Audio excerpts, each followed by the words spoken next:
What is good? We're back and we're live.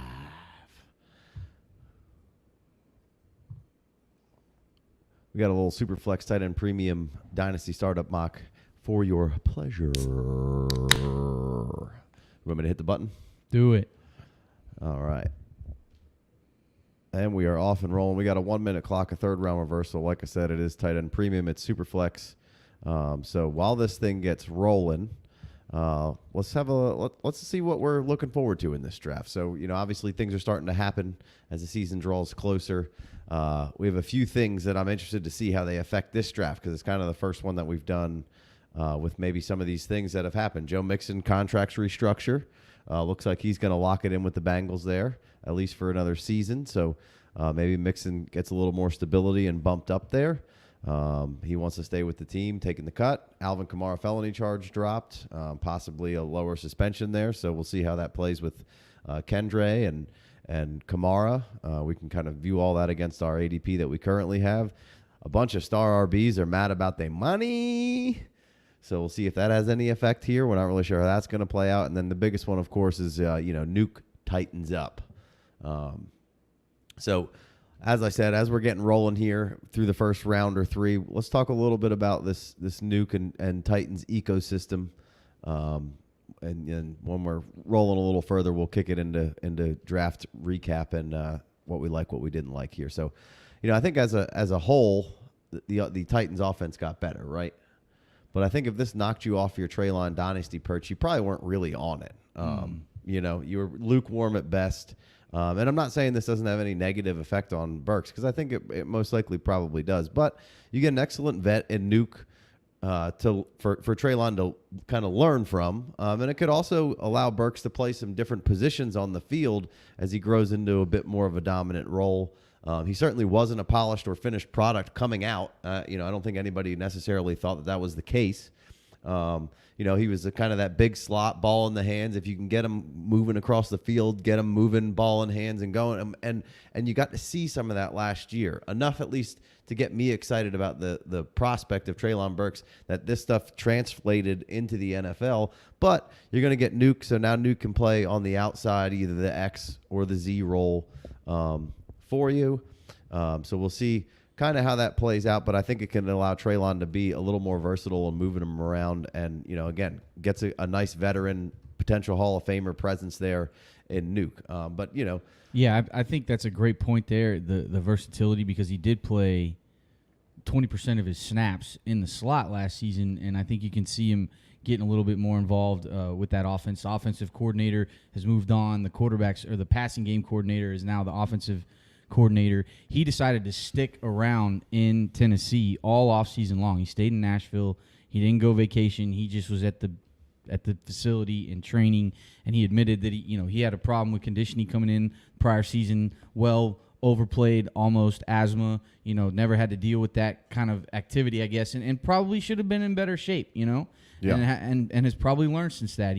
From everything I can read, he's mastered the asthma.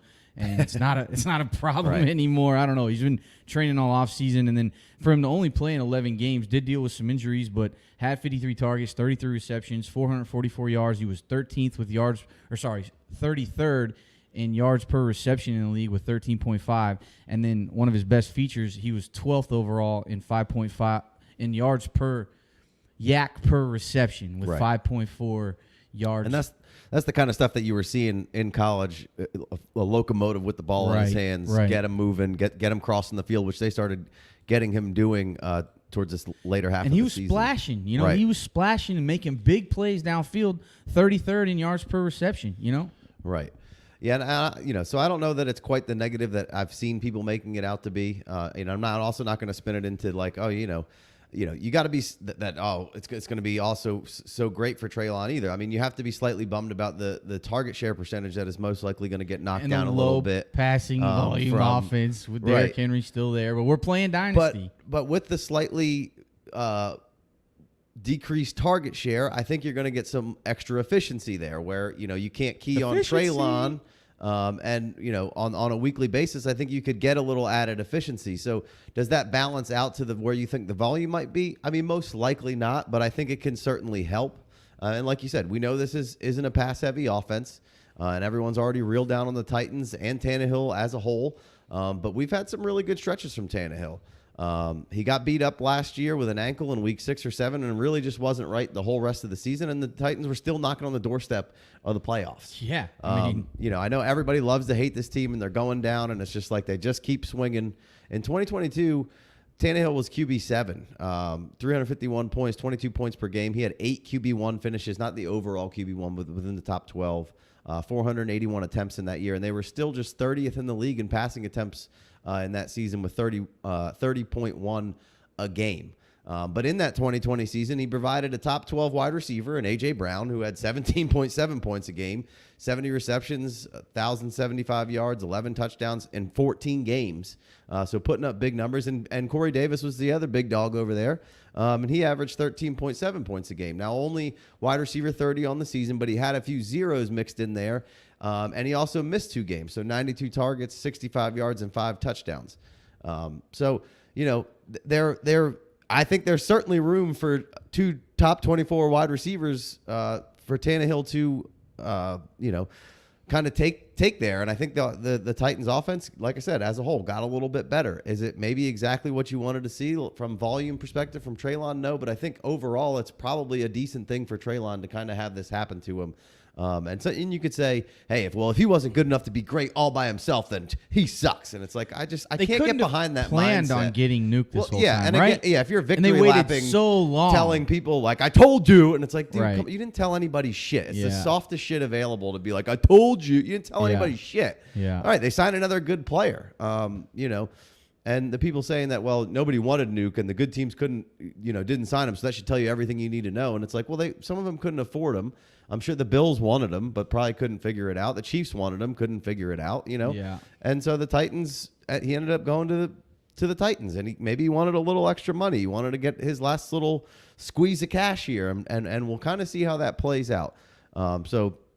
Is Nuke still elite? I don't know. But I don't think he's washed like some are quick to point out, like the coolest guys in the room and jump on that bandwagon as soon as somebody's maybe not quite exactly where they were. Well, he's washed. And is Burks elite? I don't know. But again, I saw enough last year of some of the stuff that we saw in college for me to be very interested. I was interested in Burks before this, and I'm still interested in Burks. If it goes down, if the ADP goes down a little bit, great.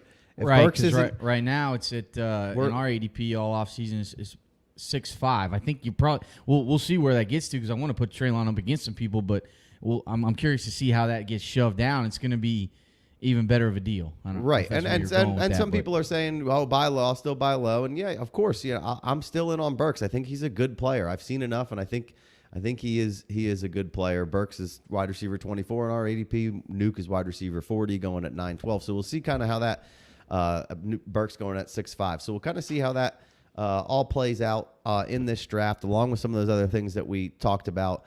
2022, 30th in attempts with 26.8, but there was an interesting split there, home and away. 31.3 pass attempts a game at home and 22.9 pass attempts on the road. So it became a little more conservative, playing it closer to the vest on the road, which I don't think is necessarily uncommon. But in that 2022 year, they were very balanced or the 2020 year where they had those where they had Corey Davis and A.J. Brown crushing. They were very close in attempts there, home and away. So, and then just one more thing, if that number can just go up a little bit if we can go up to 30, 31 attempts a game, we saw that they could have 2 close to wide receiver 2s in a wide receiver 1 and a wide receiver 2 in that offense. The Eagles were at 31.2 pass attempts per game last year, and they had 2 top 12 wide receivers on there. Now, are the Titans the Eagles? Certainly not.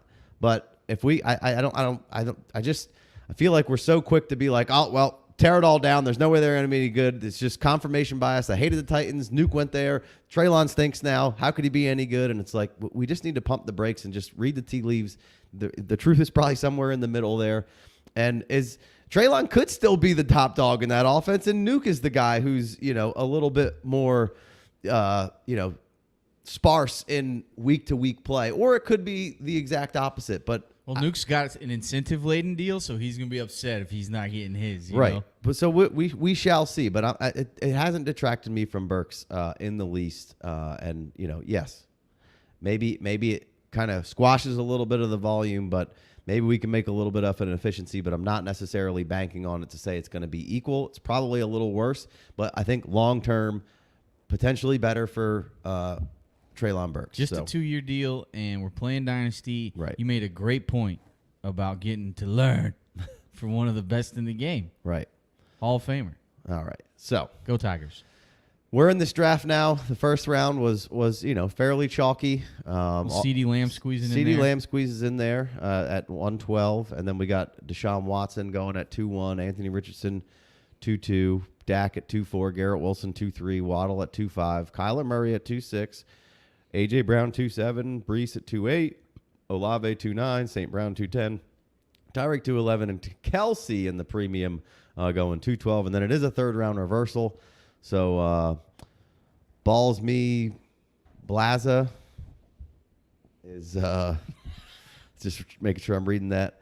CeeDee Lamb, Deshaun Watson, and he goes Pitts on his. I bet it's Balmy Blazer. Maybe so. This makes more sense. So Like Blazer. yeah. So we don't have a ton of 2 quarterbacks starting right off the rip. So this is going to be a fun way to play this out. We got Bryce Young at 3-3. We got Mark Andrews at 3-4. Tua at 3-5. McCaffrey at 3-6. Barkley at 3-7. So nobody not too worried about it. And we don't know exactly how that situation is going to pan out either. I don't like it. He's saying he's going to maybe sit out training camp, but does that mean he's going to sit out the season? It doesn't necessarily mean that. It means, hey, we're just going to sit out training camp. Which a guy like Barkley, I don't know how much that matters. True. Maybe he just wants to stay healthy. You we had a question in the chat. Michael Fernandez, what up, man? He says Waddle over A.J. Brown surprises me. How do you feel about that? We used to be pretty gung-ho about Waddle. I'm still very gung-ho about Waddle. But A.J. Brown putting it together with Hurts, like, does that Yeah. in the year he had? We love getting Waddle. Waddle's even cheaper than he probably was last year. Yeah, I don't. It seems about the same. I think he produced. Yeah. To me, Yeah. if that's what you want to do, I'm fine with it. We don't know exactly how long Tyreek's going to play. He said 2 or 3 more years, so the contract's out. I think if there's a guy out there besides, and you could put A.J. Brown in there that could get up with Justin Jefferson, Chase, and the Lamb, and maybe Garrett, and now it looks like maybe Garrett Wilson could get there. I think Waddle's one of those guys. He could be up there. He has all the ability in the world and the offense that he's in to produce at an elite level. If he becomes the 1A in that offense, then I think he jumps up into this first round. So I don't really have a problem with it. A.J. Brown, I probably would take A.J. Brown over Waddle. I'd take CD and then slight lean over CD over A.J. Brown, and then but then Waddle right after that is fine. And if you wanted to flip those around long term, I mean, it wouldn't surprise me if Waddle became the 1A in that offense at any point. And I think he's got the upside to be okay with that. It's probably going to be Tyreek Hill again because Tyreek Hill showed no signs in slowing down. But we also missed Tua for chunks of last season. Yeah. So both of those guys have room for improvement. And Tyreek just put up a ridiculous season. And Waddle was wide receiver 8. Right. So yeah, no, I'm not terribly upset about that. A.J. Brown, typically going in front of him, and I would lean A.J. Brown for sure. I'd take A.J. Brown over Garrett Wilson too. A couple extra years of youth with Waddle. But I'm liking this board so far. No heavy quarterbacks. We got Tua in the mid-third, and then Bryce Young a little later, and then we come with Danny Jones here at the 4-2, and Cooper Kupp at the 4-1. So I like Adam building. He's got the Chiefs stack, which maybe you could say 212 Kelsey might be a hair early, just because he is 34. But I mean, you're in position to win immediately with Kelsey on your team. The amount of in the Mahomes, and then you put Diggs and Kupp. So you're ready to roll. That's a team after Vengo's heart that we're going to keep an eye on as we're building here. Vengo got a nice little start. He's got Austin Eckler, the Cooper Kupp of running backs. He's got Tyreek in there, Josh Allen and Danny Jones. So he's set up with 2 pretty high scoring quarterbacks there potentially. Austin Eckler and Tyreek Hill. What do we think about? I like this start here with Hates House Parties, Lamar, Olave, Devontae Smith, and Drake London. That team's shaping up to be a team that I've talked a lot about that I like starting my build with. If Brees would have fell one more to him, I would have taken Brees over Olave. We've talked a lot about Hawkinson, and I approve of the Hawkinson drafting. Travis Etienne 4.7, Najee 4.9, Josh Jacobs 4.12. Again, we're not exactly sure what we're going to get from Josh Jacobs as far as holdouts, but interesting. Jerry Jeudy going on the turn there, 5.1. What are your thoughts there with Jerry Jeudy? Seems a little early. Let's look at who's on the board. We got Devontae Adams, Christian Watson, Deebo Samuel, DJ Moore, Michael Pittman, Ramondre Stevenson, Treylon, Tony Pollard. Jameson. Yeah, I think there's still a handful of players that I got to take over Jerry Jeudy here. If Russell bounces back, Sean Payton puts it together, and Jerry Jeudy is the go-to guy, then that is I'm very in. I'm not trying to downplay Jeudy at all. I'm very into what can be from Jeudy there. So I'm. Where's he at in but our there's ADP? There might have been a few running backs there with Ramondre, Tony P. I'm interested in around that area, but I don't. Our hate ADP it there. it's 6-1. So that's a whole round early. Yeah. And then Pickens, that's going to be early for George Pickens, 5.5 in our ADP as well. I believe he's a 7th rounder even in our ADP. In our ADP, George Pickens is 6'6". 6.6. All right, so not too bad. About a round. Thought it was a little more than that. All right, so now we got some teams shaping up here. Justin Jefferson, Kyler Murray, ETN, McCaffrey, and he goes Pollard. So he's stacking up running backs. That's an interesting build there. I don't hate that. Stroud in the 4th. Your boy JMW, what you think about that? It's pretty good value on Stroud. I'm fine with Stroud in the 4th. He's like dropped 2 rounds, I feel like, over the summer. Especially now that Daniel Jones is, Is that Big D loves him Daniel Jones. Is that too early to take Daniel Jones? I think that's properly rated, Daniel Jones. I mean, I think we saw what the floor is basically last year. I mean, was he QB9, QB7? Let's pull it up. The rushing upside was there, and their cast of characters was low end at best, and now it was that blank space with neither of us talking. Now is it sexy? Not necessarily, but they do have they got some slots. They have a little bit of speed. They have Waller. They also have Bellinger coming back, so they do have they can put a whole bunch of different interesting sets and skill positions on the field kind of at once. Saquon not having him would be a big blow to that offense, and Daniel Jones, I think. Yeah, no fucking shit. No shit. He should have gotten some money. Yeah. What are they doing? I don't know. They can't get him some like NIL money with like New York, Like, hey, the state of the running we'll backs get you right this now deal and this deal and is a little weird. So Ramondre going at 5.10. I would take Ramondre over Pollard, Chubb, and Walker. Taking him over Chubb, huh? Yeah, you're getting a little bit of an age difference there. A little bit. Not a terrible amount, but he's 25. I think Chubb's 26 or 7. Yeah. Needs to give us a little dot here. How close are they to changing? Yeah. RB6. That's only Chubb. That's Chubb's ceiling. So what do I even care? All right. I think you're splitting hairs there. I think Chubb is going to outscore Ramondre this season, but we're right. Most likely. I think Chubb. It feels like we're getting a little Chubb resurrection a little bit. Like it seemed like for a minute there. I spit this beer out. Everybody was Chubb pretty resurrection. Everybody was pretty down on Chubb, and now all of a sudden it's like, oh yeah, he is pretty good. This is crazy. And now but only QB. Kareem Hunt RB6. not there, and if we could catch a couple extra balls, I think Jerome the passing Ford will fill in volume's there. going up. Even if he keeps the same market share, the volume's going up for him. That's how math works. Yeah, I would assume so. Maybe Pickens a little early. I've been really struggling to know what to do with Devontae Adams. Seems pretty QB proof, and it seems silly not to take him. Jimmy G just not being really out there and healthy right at the moment. Ever. We'll see as training camp wears on where Jimmy is, but it's like if you're going to miss a large chunk of this training camp, that's way different than Saquon missing a large chunk of training camp. If Jimmy G's missing a large chunk of training camp with Devontae Adams, that's got to be kind of unfortunate. And I would assume that Devontae Adams is probably going to want out of there, by the trade deadline, because the Raiders are probably going to be pretty terrible. You think by the trade deadline he's this season? Yeah. Let's see what his contract. I mean, regardless of what the contract is, like I'm saying, he's gonna want to trade. Like we're what the hell, So we got Christian Watson going at 5'8". Christian Watson or Treylon Burks? I mean, sell me Christian Watson over Treylon Burks. I think a lot of people value based are fine with it, but I'm still taking Treylon. Everybody's gonna want Christian Watson. That's how much more unknown is fucking Christian Watson's situation than Treylon Burks' situation.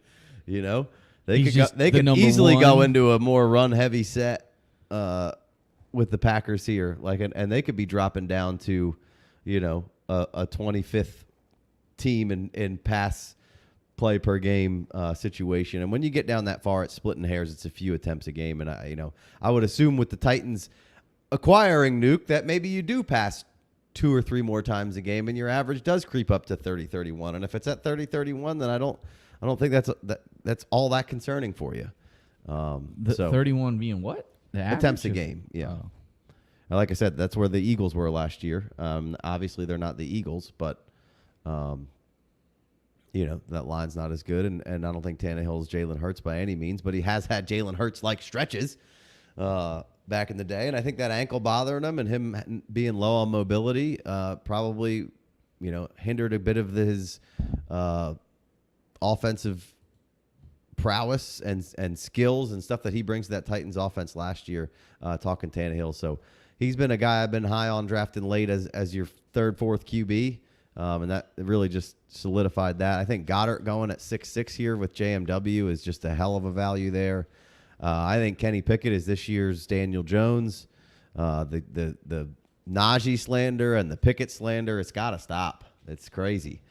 Y'all are just taking one chunk of the beginning of the season that wasn't great and just basically saying, oh, Kenny Pickett sucks. There's no way he could be good, when it's like if you watch that last 5-6 games of the season, 7-8 games of the season, Pickett played really well, man. He stopped turning it over. He's got athletic upside. He's got now, as Canada's offense, that sexy? No, not really, but it's another year of continuity. It's a whole year, and then I've heard it. He was on the Greenlight pod with Chris Long talking about how him and Tomlin and Canada got together and they took out some stuff and put in stuff he liked and was comfortable with. So tailoring it a little bit more to him. And he said near the end of that season, when he was having comebacks, he was gaining respect of the guys in the locker room, and he could feel the offense starting to become his, gaining more and more confidence. So I just think Kenny Pickett right now is a very, very solid value, underrated athleticism. And he was even talking about that. He said, when they run 2-man under, he was like, I know I have an exit, I have an escape hatch on every play I want because there's 2 safeties deep.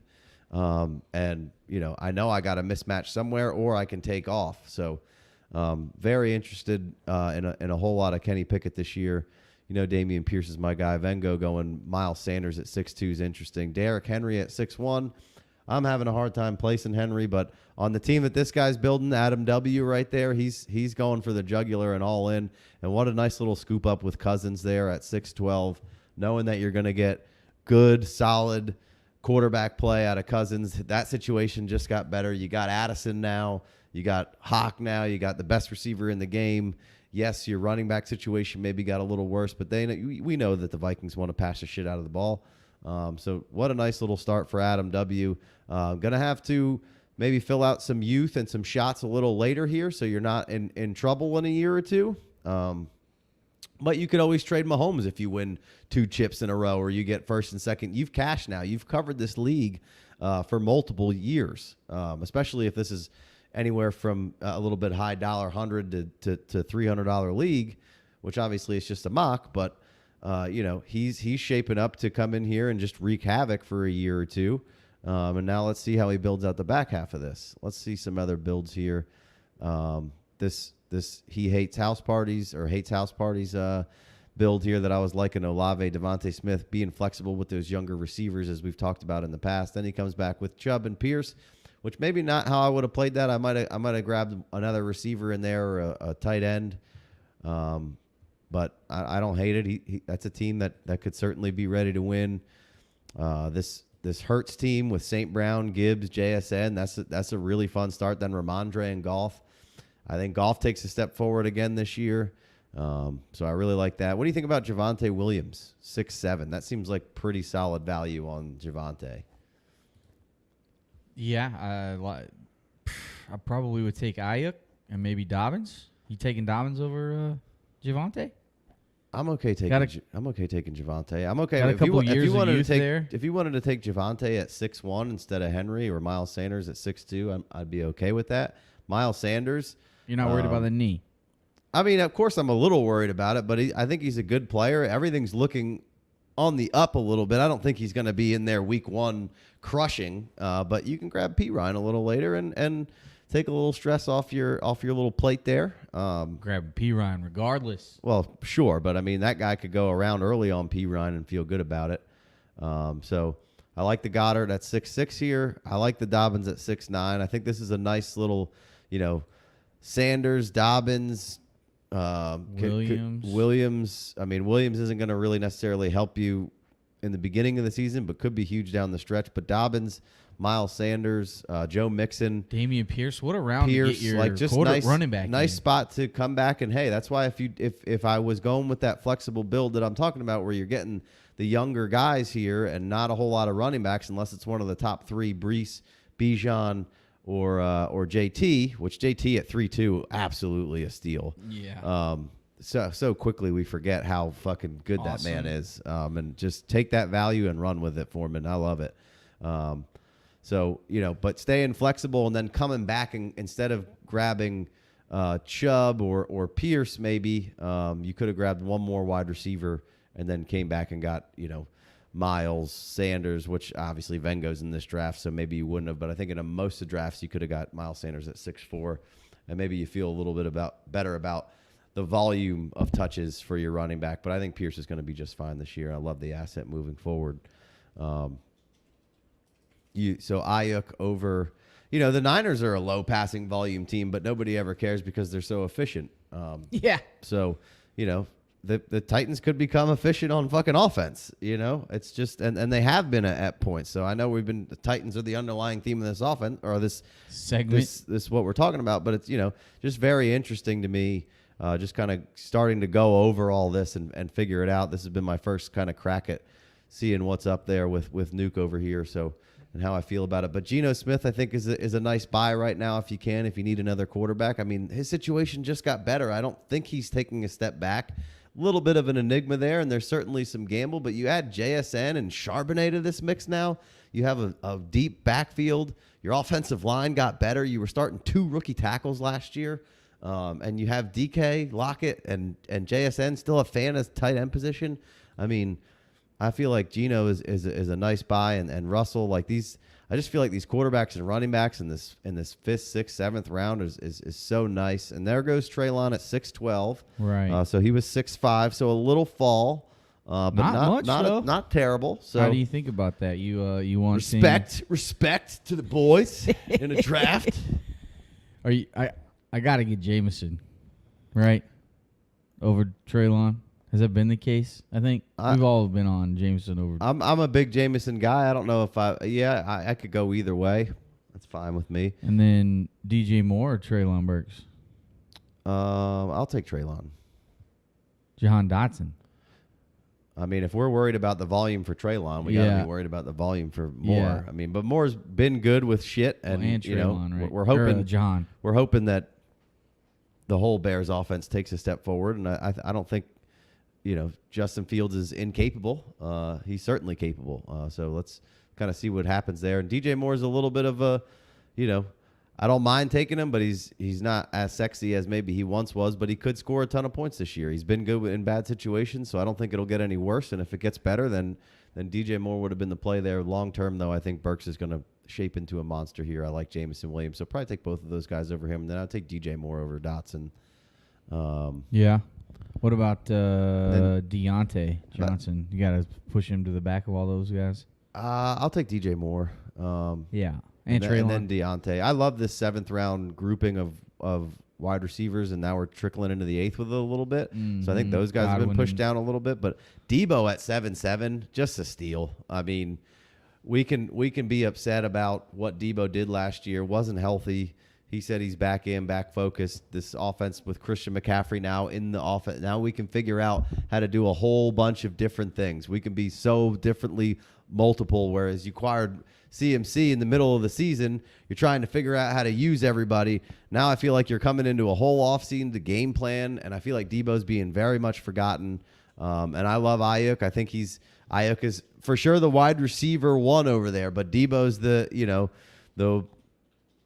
wide receiver RB2 over there. I think he's going to get a nice little combo platter, get back to getting a little bit of the handoffs, doing some creative shit. And they're so capable of just making everything look the same and then doing so many different things. And now we can set Debo in the backfield and Christian McCaffrey, and we can work all these things out all off season and really game plan for a bunch of different things. So I think Debo is being firmly underplayed this year. And I understand that there's only so much you can feed in that offense, but Purdy was figuring out a way to feed a lot of different people. So if you can get Purdy back in the fold there and execute, I think and they go back to that high 29s, low 30s points a game offense, which we were seeing in a streak with Purdy there, then the ceiling is the roof for Debo there, and I think he's being forgotten. But back to that group of guys, that the Deontay, the Zay Flowers, the Godwin, the Hollywood Brown. I mean, God, what a great group of wide receivers there. Those are guys that I'm all trading for all off season long to try to acquire and put on my team because their value's a little down. But, man, they're proven to be good players. I know people are shit on Hollywood a little bit, but without Nuke there last year, through the first, 6 games, he was wide receiver 5, man. He was getting crushed with targets, and maybe Kyler comes in at a slow start, and we don't exactly – things might be a little rocky over there as the future. We don't exactly know what it holds with Kyler Murray or Marquise.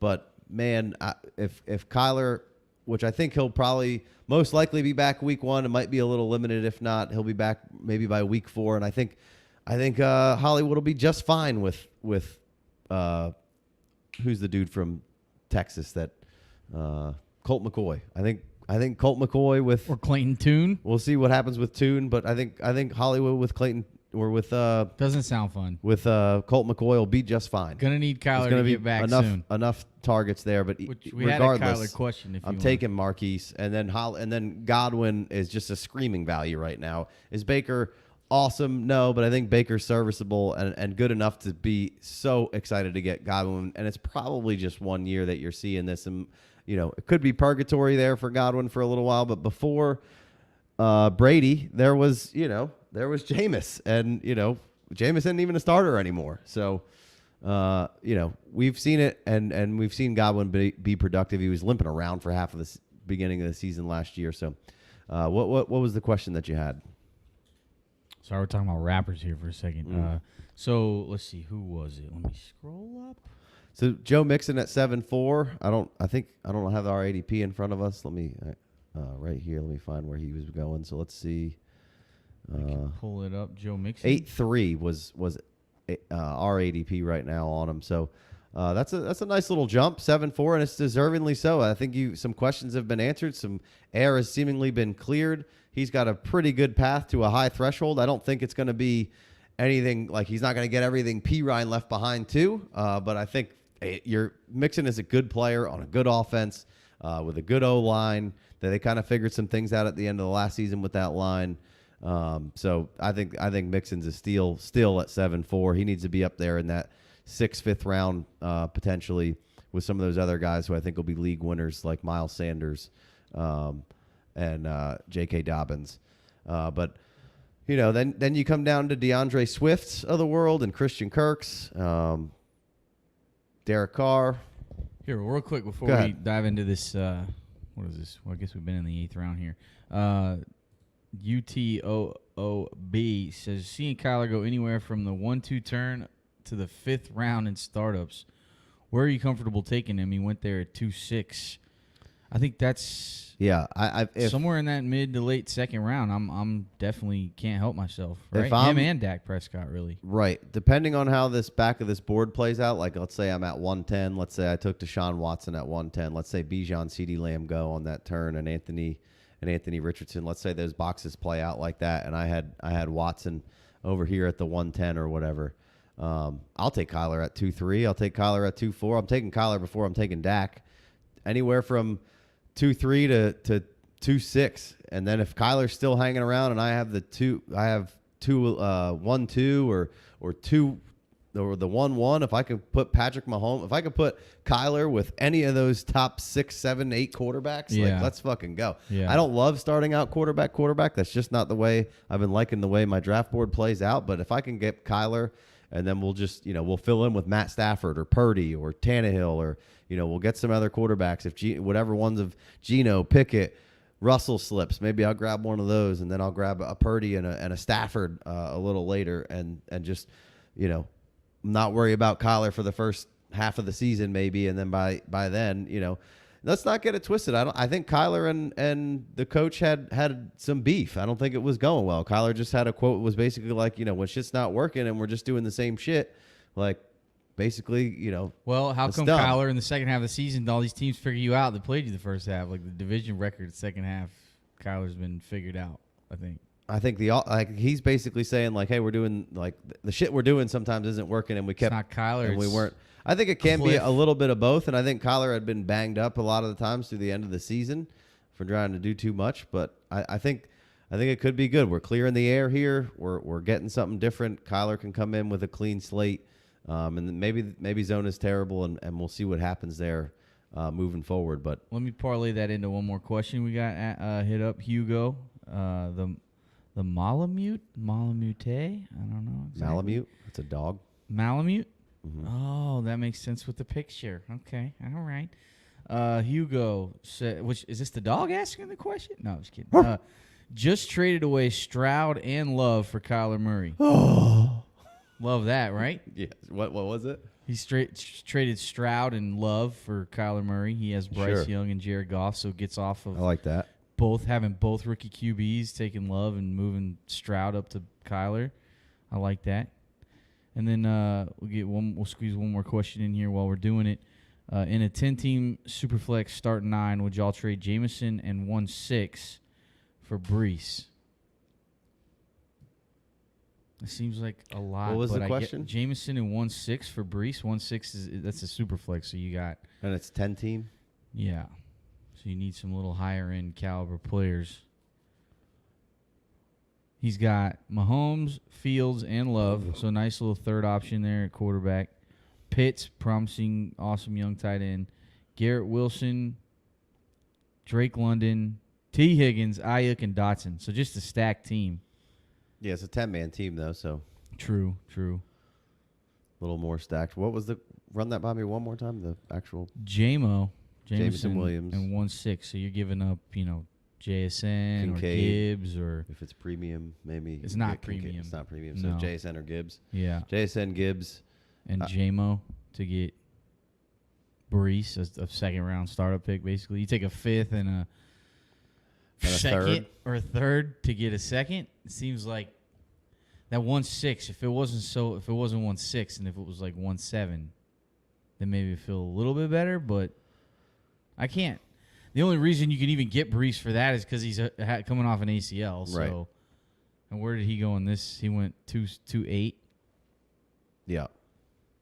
I think it's probably properly rated. It seems properly rated. I mean, we're higher on JMO, so that probably weighs into it as well. Yeah, I think it's a good deal for both. It seems fairly fair. But I do really like Gibbs and JSN. So, I think I'd take the 2 players. But it is a 10-man, so the fact to have those one more elite player, I think can really help you out. Depth isn't going to be as crucial. Like you said, if Brees was healthy, I think I would go Brees.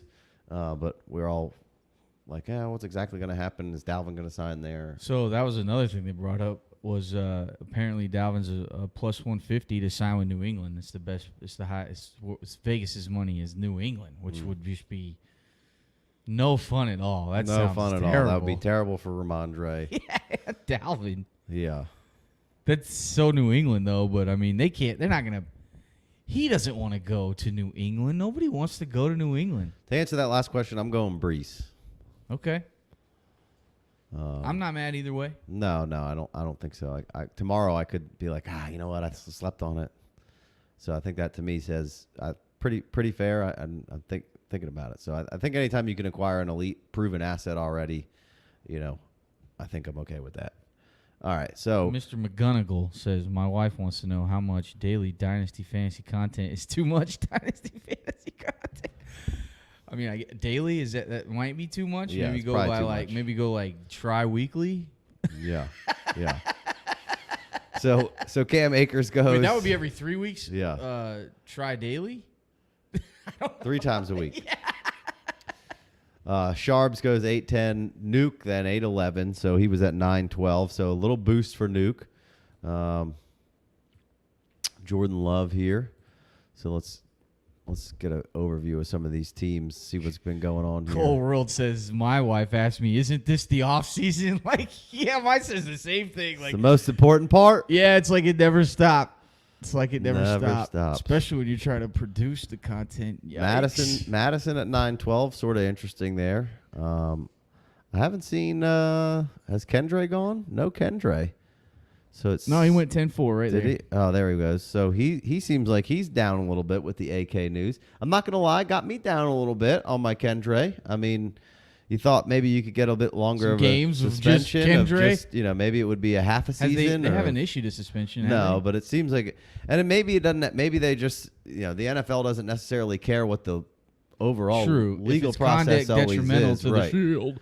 right. Which it could be, and I mean, he's probably getting suspended. Just for how long? So, definitely drawn my Kendre A chain a little closer than I'd like it to be, but so Kendre going at 10-4. All right, so let's pick this back up here. We got Jordan Love at 8-12, Joku at 9-1. So Pitts and Joku for the Nebraska Cornhusker up there. And then Purdy at 9-2. I love that. How about Lance? The Mighty have fallen with Lance. Little buzz about the Falcons inquiring about Lance, which is a team in the early offseason. I was like, they should absolutely be inquiring about Lance right now. The Titans? No, the Falcons. Falcons. Atlanta inquiring a little bit, but Lance at 9-7. I got that's the reports. Only offer in a second, but we'll see. Give me the one, I'll give you the two back. We'll see. But Lance at 9-7, I think you got to be all in on that. I mean, how could you not be? Regardless if you're a Lance hater or not, the guy really hasn't gotten a fair shake to do fucking anything yet. Yeah. And again, I know the hardos. Well, if he was good, he'd have beat it. Well, he did. He did. And then they played in the monsoon and got fucking hurt. He's just been hurt a decent amount, and he was raw coming in. So unfortunately, it hasn't worked out. I'm never going to begrudge a franchise for. Say, you're mad at them if they don't do everything they can to get this game-changing quarterback because, you need one of those, and then franchises go all in to do it, and then you're like, oh, what if everyone should be fired for that miss? And it's like, you guys are the fucking worst. Like, just the worst. And then they come out and get Purdy, and they go on a run, and now you want to start somebody else. You want to go back to Lance, and it's like, well, I mean, I don't know why you want to go back to Lance. You got lucky. You got Purdy, and you're ready to go, it seems. So Niners in a decent position there. Obviously, you're never going to get back what you spent on Lance, but it's all these fine. teams that don't have a quarterback, and the Niners have multiple options, and they have their fans are the maddest. Yeah, all the fans are the maddest about everything. So. Yeah, but 49ers, I feel like They're just good right now, so you just hear more about their fans. Like, that's just how that works. Like, I didn't ever give a shit about Patriots fans until they were fucking good. And but they're probably not complaining all the time about how good they are. Are you fucking kidding me? They are the worst. They are always complaining. I don't remember anyone being as bad as the Niners are right now. What are you talking about? I mean, I can't say I'm like a huge Twitterer. Yeah, you just hear the Niners stuff because I'm a Niners fan and I talk about how every fan base is exactly the same. I mean, Maybe because you're clicking on Niner shit, like Twitter's trying to show me Niner shit, and yeah, I mean, just reading through comment sections, and it's just they're all thing, the same, man. Go click on any of them. With any, like every single one's the same. The Patriots are like, we got to fire Bill Belichick. He's the fucking. Are you? What do you mean no? Nobody's saying that. Yes, they are. Well, what are you talking about? That's what I'm saying. Then. They're all the fucking worst. They're all the worst. Like. It's just like anything else, you know. You just get a bunch of fucking Daryls who are just so mad about everything all the time, unless don't lose a game and win a Super Bowl every year. Well, you can't even. Not is it that you can't lose a game. If you don't win by a bunch of points, then I mean, might as well have been a loss. That's crazy. It's crazy. So hard to win in the Evan NFL. Ingram got paid. I think that that shores up your Evan Ingram. He's going 9-9 here. Always been a fan of Evan Ingram. Y'all boys the other day were talking about Komet or Evan Ingram, and I'm like, y'all have lost your fucking minds.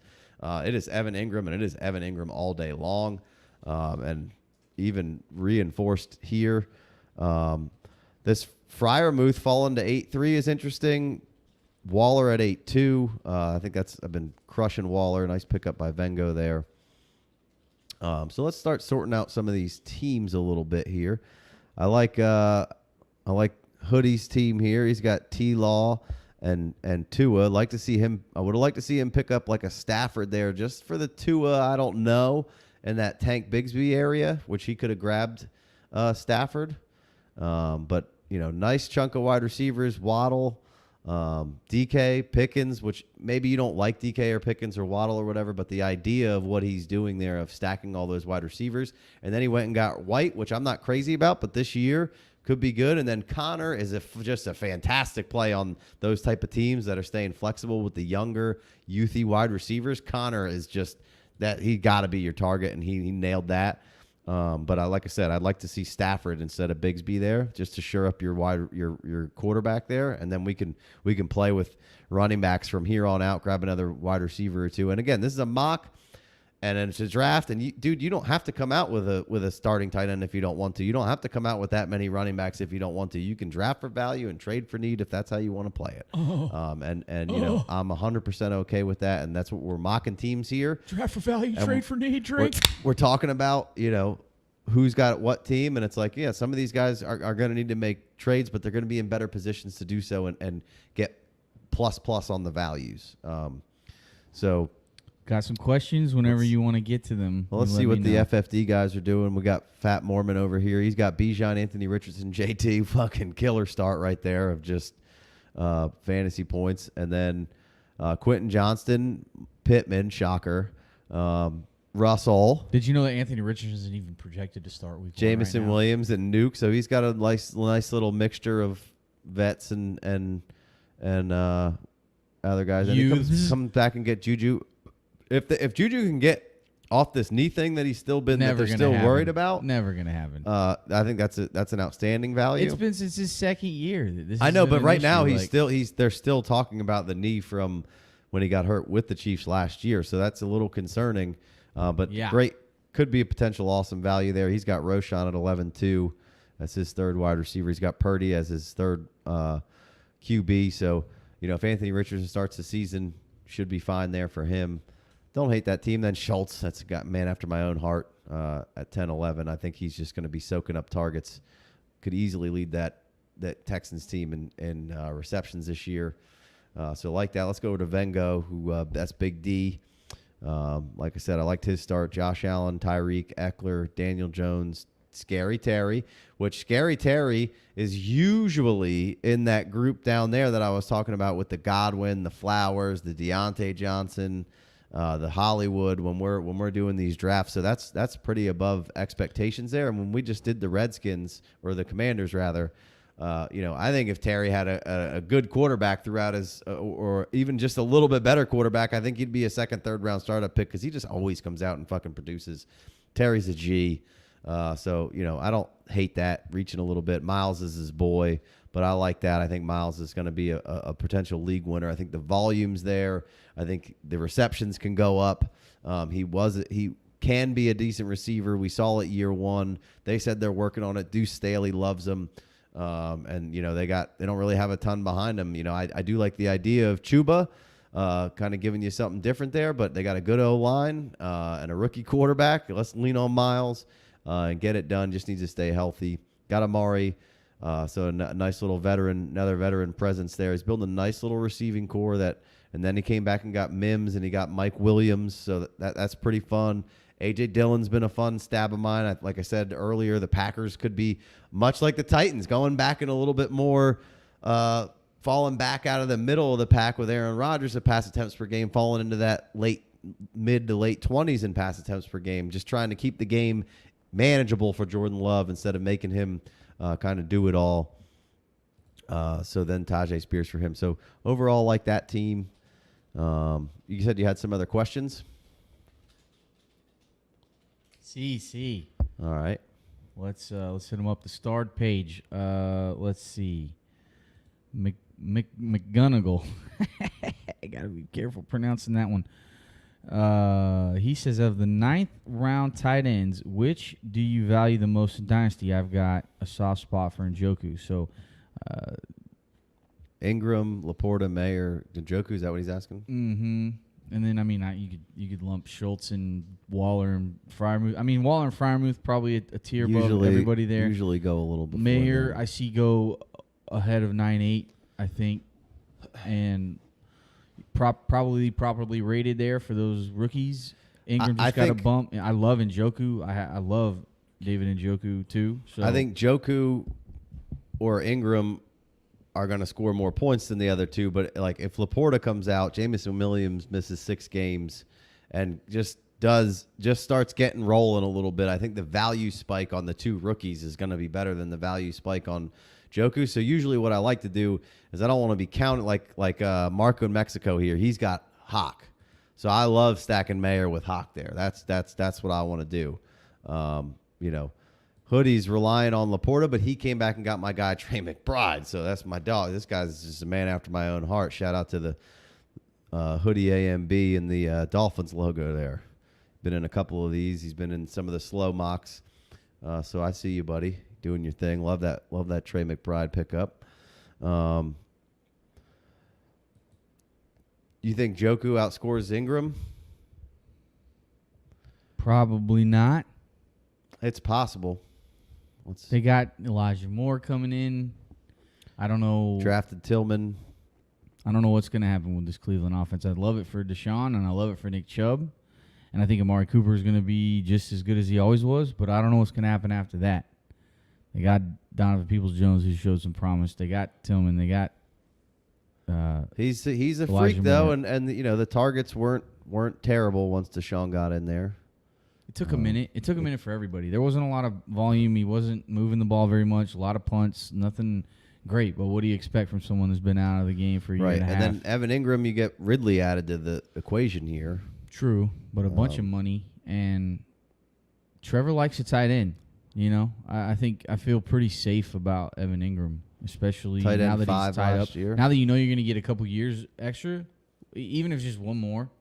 With T-Law. You're probably going to get 2. I think out. there's an out the third, in between the second and third. Right, so you're going to get, not only, you knew you were going to get this year, but you didn't know if you were going to get another year as a 28-year-old. So I like the rookies a little better because the value spike, but if you're drafting a tight end for need because you haven't had one yet, then I'd probably go Njoku Ingram.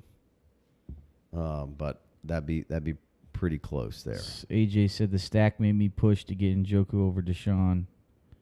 Browns insiders say offense is going to go pretty spread, but I have Ingram and Njoku essentially equal athletic freaks. That was AJ's contribution to that conversation. Excellent. Appreciate you. Let's see. We got Steve F. in a rookie 12-team Superflex tight end premium, and he has 1-3. He's currently got Burrow, Lance, and Purdy. I like that Lance-Purdy combo. Should I draft Stroud or Bryce or trade down? The guy 1-6 has only Rodgers and wants to deal. Wow, that guy has nothing at quarterback. He just has Rodgers.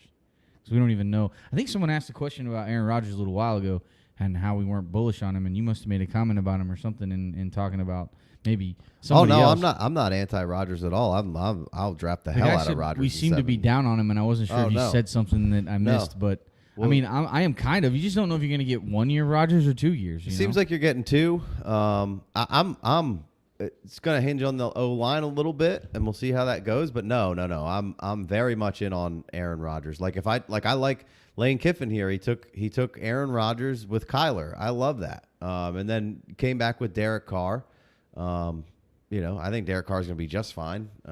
Nice little QB2 there for you. So if you have Burrow, Lance, and Purdy, are you taking the quarterback at 1-3? Which you probably got to wait till you're on the clock to make that trade, because if Anthony Richardson falls for some reason, then you probably should just take Anthony Richardson. Well, the first thing I do is see how much it Trade costs up to go one from or 3 to two? 2. Yeah. And then see what happens. But then after that, I think I would just take the quarterback. And then trade down to 1-6. We're not sure with what Lance is going to be. So really you have Burrow and Purdy, right? Purdy's going to maybe potentially, seems like he's going to start, but we don't know. And I mean, we don't exactly know how the season's going to go. It We don't feels know like if you it's have at gonna least be, one QB, if not two. Right, potentially, but I would probably lean quarterback there. And take Bryce I'm probably taking over Bryce. Stroud. Yeah. All right. Let's see. One more. Send 2-1 and Njoku for 1-7. One QB, start 8, no tight end premium. I have Kelsey and Dulcich. So that gets you up to, in 1-7, you're going to get one of the top 4 wide receivers, not tight end premium. So you've got, well, no, you're not. So this first 6 picks are, I don't think it's going up high enough. Right? 1-7 to 2-1 is kind of the same thing. I don't know if the difference is in Njoku. Run that by me again. So, one quarterback league, go from 2-1 to 1-7. So you're moving up, assuming that's a 12-man league. You're moving up. Yeah, you're going to be right in that. You're not going to Addison, Flowers. You're not. Quentin Johnston range. All 4 of them would be gone with Gibbs and Bijan. So to me, there's a top Gibbs, 6. JSN. To me, there's a top 6. Then it's Addison and Flowers and Quentin. So that's 6 players, right? Now you've got 1-7. So unless someone reaches for Kincaid, which is not a premium, or they reach for one of those running backs like Charbonnet or A-Chain, at 1-7, you're going to be stuck not knowing which one of those guys to take, because you're not going to get one of the top 4 wide receivers, which to me there's a tier break after 1-6 in a 1-quarterback league. You could take Richardson at 1-7 at that point if you want. If it's tight end premium, I think you got to go Kincaid. And if it's tight end premium, 1-7 is awesome, because you're probably going to get one of those top 4 wide receivers, because someone's going to maybe reach a little early on Kincaid at like 1-6. So you never know what's going to happen. I don't know. You have Kelsey and Dulcich, so you're good at tight end, but I don't know if I'd be down to move back from 1-7 to the 2-1 range, because there's still a good range of players all in there that I'm not sure. It's like a big tier to me, and so I'm not sure you're not really moving up another tier. Yeah, I don't. What are you doing at 1-7 in a non-tight end premium league? 1 quarterback. I don't know. Still going Kincaid, or Anthony Richardson. Yeah, once you get to 1-8, 1-9, 1-10, I think you could take Richardson if you wanted to take him at 1-7. Just whichever one of those running backs you like, pick them up. Would you move off of potentially still getting that same running back, but moving up? I don't think I'd do it. I think I'd try to get something else for Njoku if you're trying to move him. Or maybe even wait till the season starts. What other tight ends do you have? He's got Kelsey and Dulcich. So he doesn't need Njoku. Yeah, I think you're okay to sit tight unless you want to get in that tier of those 3 running backs. A-Chain, Charbonnet, Kendre. So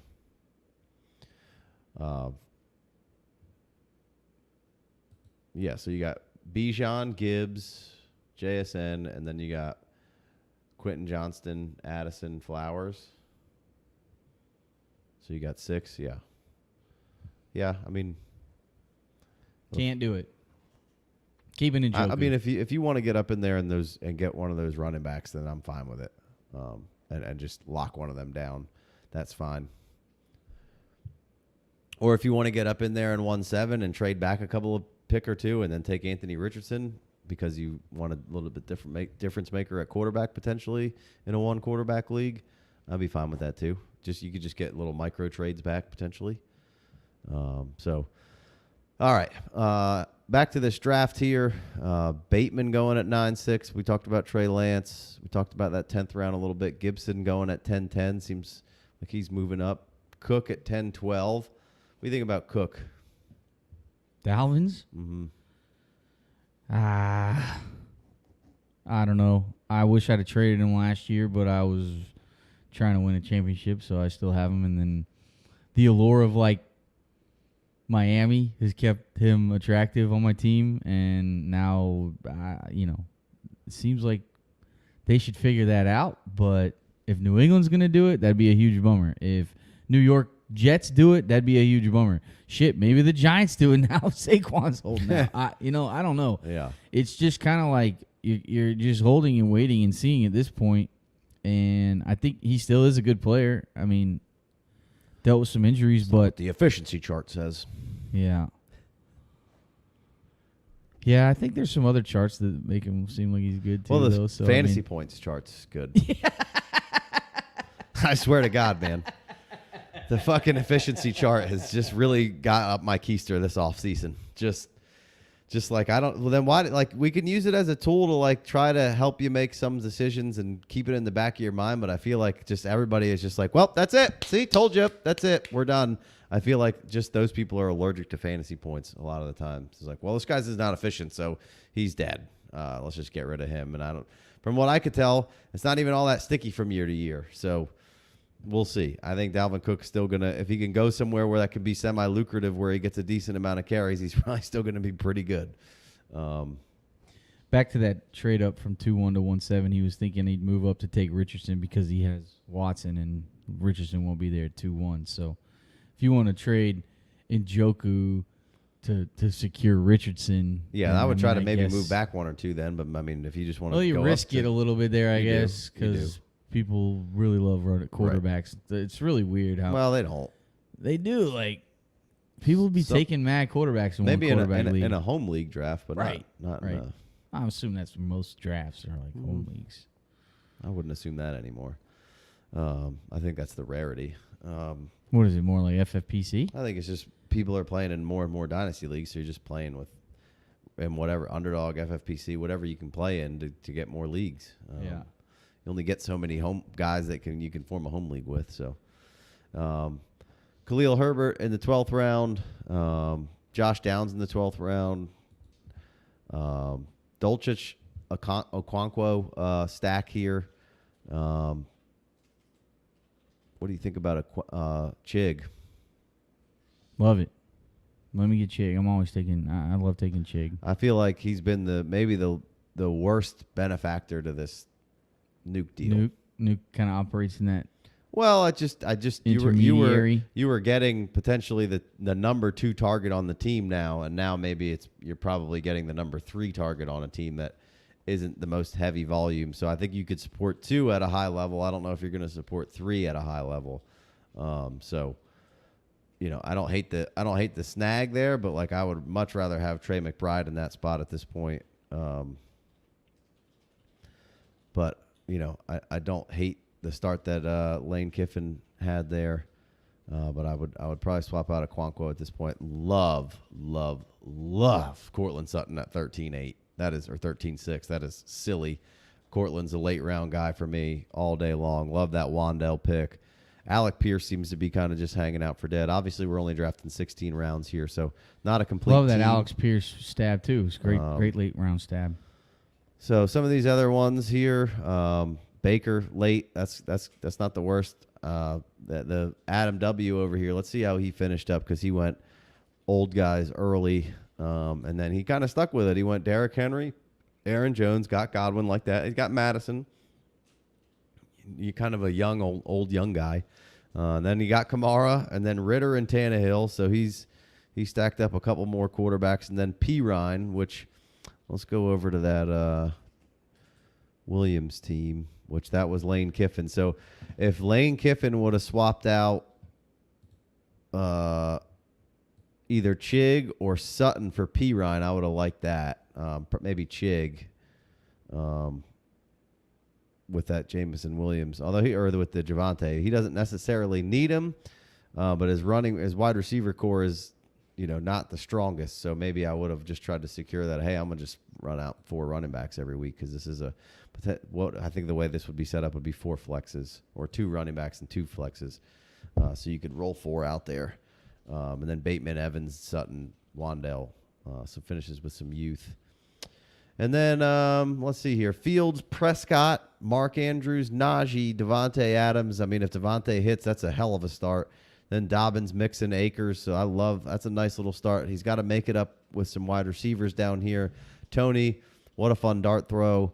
Lockett should be good. Then McCorkle is your third, like that. If you get in trouble, you could probably trade Mac Jones for a wide receiver in the season because I think Mac Jones is going to have a nice little bounce back.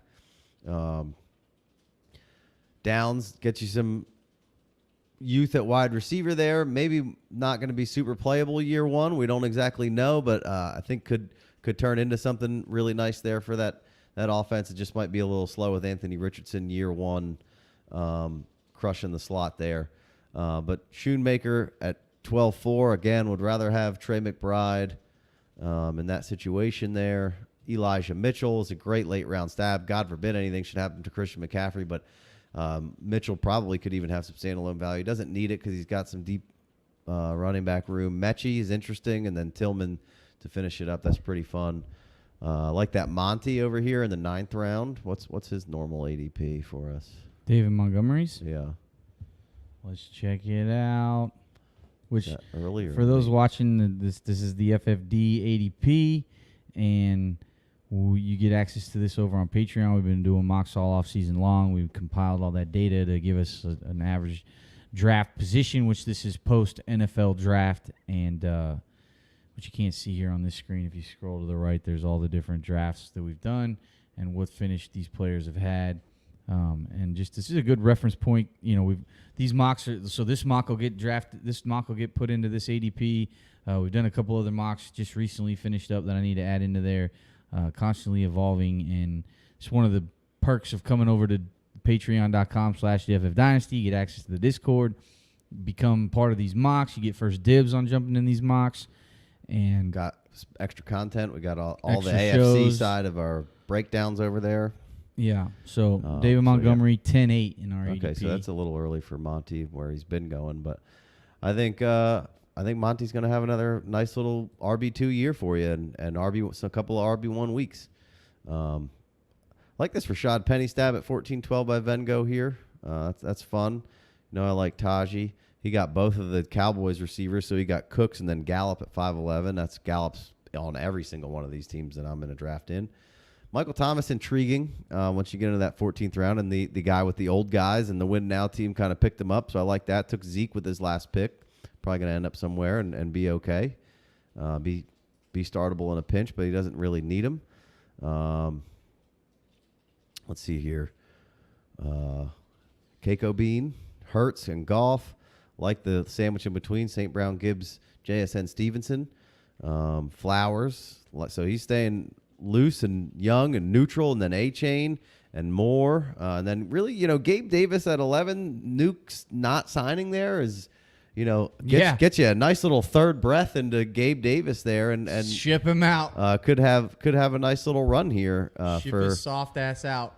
Well, I mean, you got to wait till he does some shit, which, it's there. It'll be there. And then you got Nico. So, maybe that's, kind of the Spider-Man meme of Gabriel Davis and Nico Collins. But I like taking Nico. Jaden Reed is not somebody who I've ever taken, but could be great. Singletary, and then Donta Foreman, who's a late round stab for me. I think he's been just a really solid player after the Achilles coming back. I think that's a good stab there if you need the back, which he might need a starting running back because you're not sure what you're going to get with A-Chain. So maybe he needs him. So anything else before we get out of here? Let's see. Did I have another question start up? 1 QB, 1-9, Tony and Goddard for Drake London. Too much to give up. Nah.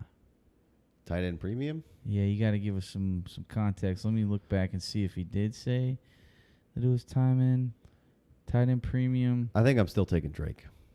Yeah, I don't think even it matters. in tight end premium. Yeah.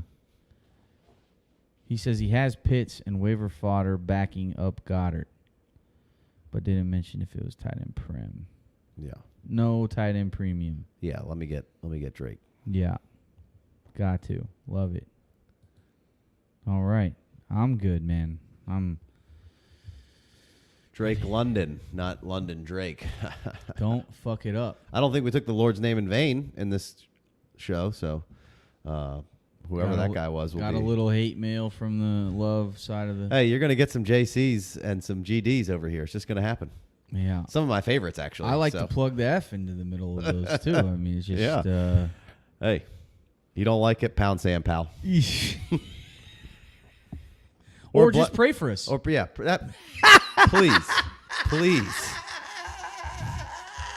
please. Just pray for us. But before you do that, hit that like, subscribe. And if you like it, subscribe. Bless your heart. Bless your heart. We'll be doing some more of these. We're going to hit you with a rookie mock. We're going to be doing redraft here really soon. We're going to start pumping those out, and we'll hit you with a couple more Superflex ones before the season comes in. We're doing the breakdowns of all the teams in the division, some on Patreon, some over here live, and then we'll be, probably pumping out some like rankings discussions and some stuff leading up to the season. So we appreciate you guys. You can catch more content in the Discord channel and some extra perks in the Patreons. If not, follow us on Twitter at the FF Dynasty. But first and foremost, hit us with them 5 stars on the podcast side of things, and hit us with a subby. Give us some likes. Give us a comment when videos drop. Everything helps it out. We appreciate you guys. T-shirts, revelrybruco.com if you want to support the team. And we'll catch you next time. Peace.